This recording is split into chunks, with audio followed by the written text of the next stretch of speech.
Bappenas well aware akan hal ini tentunya. Bagaimana respon dari Bappenas?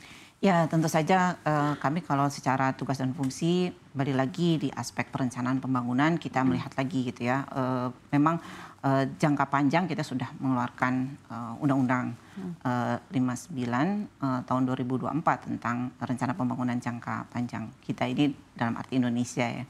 Kemudian juga sudah ada Perpres 12 tentang RPJMN untuk 2025-2029. Tentu saja di situ sebenarnya sudah ada beberapa hal yang memang harus kita perkuat, baik itu dari sisi demand atau permintaan maupun juga dari sisi supply penawaran. Jadi kalau demand bagaimana kita juga tadi selain iklim investasi, kemudian juga ada regulasi, mungkin kita ada lihat beberapa regulasi yang perlu kita lihat kembali gitu ya. Kemudian ada sebenarnya kebijakan-kebijakan untuk penciptaan lapangan kerja yang mungkin sekarang tuh menjadi arah yang ditekankan oleh pemerintah gitu, prioritaskan. Misalnya bahwa itu untuk swasembada pangan, misalnya swasembada air, atau energi itu diturunkan dari yang makro, kemudian kita turunkan sampai ke daerah, sampai ke tingkat desa. Jadi kita bisa menggerakkan hal itu juga dari sisi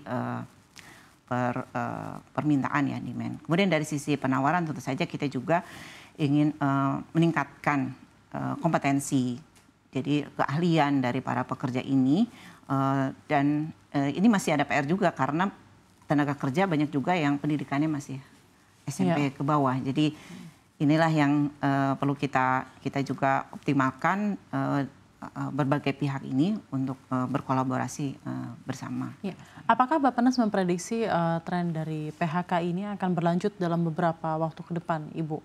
Sektor mana kira-kira juga paling rentan terdampak? Ya, sebenarnya kalau kami melihatnya dari sisi TPT tadi ya, tingkat pengangguran terbuka, dan itu sudah diprediksi atau kita lihat ya, dan kita targetkan sebenarnya di dalam RPJMN juga terjadi penurunan. Nah, tetapi memang agak melandai. Kita tahu melandai karena Indonesia juga ke arah nanti TPT alami gitu. Jadi kita memang tidak akan bisa sampai 0% ya karena kondisi.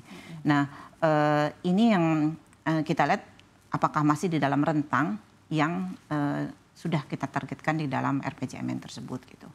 Dan tadi ya bahwa kita memang perlu mendorong lagi untuk di aspek penciptaan lapangan kerjanya sehingga bisa membantu untuk menurunkan.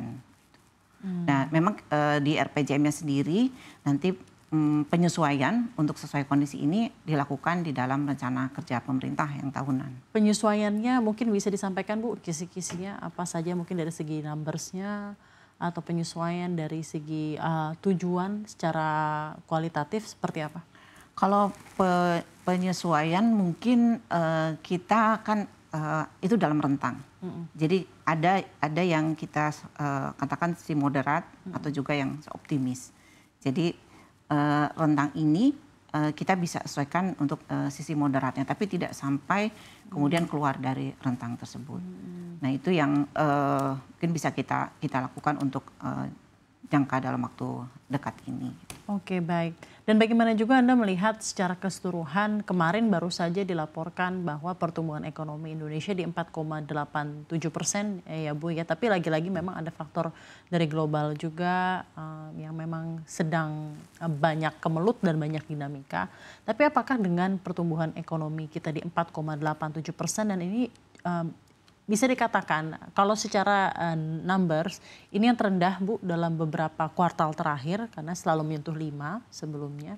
Apakah menurut Anda target 8% dalam waktu beberapa tahun ke depan akan tercapai ataukah mungkin nanti akan ada penyesuaian dari target pertumbuhan ekonomi dengan adanya hasil realisasi dari Q1 2025 ini dan juga mengingat masih banyak sekali faktor dinamika ekonomi global yang ada? Ya, target 8% kan memang di akhir RPJMN ya sebenarnya. Jadi kita memiliki waktu beberapa tahun ke depan. Dan ini perlu nanti betul-betul diupayakan, dioptimalkan apa yang bisa kita kerjakan sekarang. Memang ketika global bahkan mungkin kita juga lihat dampak dari kebijakan-kebijakan yang diambil oleh pemerintah Amerika Serikat juga itu mau tidak mau akan berdampak. Nah, jadi kalau kita lihat hal tersebut, kita memang harus perlu betul-betul ya mengidentifikasi kompetensi atau kemampuan kita di dalam negeri juga gitu ya. Di dalam negeri. Jadi kita optimalkan apa yang bisa kita lakukan, terutama juga dari kondisi-kondisi tenaga kerja atau sumber daya manusia Indonesia. Jadi arahnya itu lebih kepada yang strategik. Nah ini kan memang ada misalnya untuk tadi ya, kita akan mengadakan swasembada untuk energi bisa sampai di tingkat desa. Nah ini bagaimana kemudian itu bisa juga menjadi peluang untuk penciptaan lapangan kerja sampai ke tingkat desa. Nah memang untuk sampai kemudian ke ekonomi ini ada perlu waktu,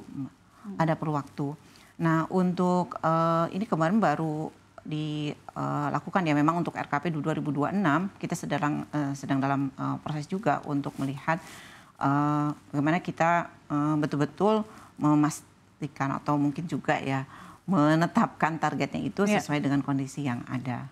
Baik.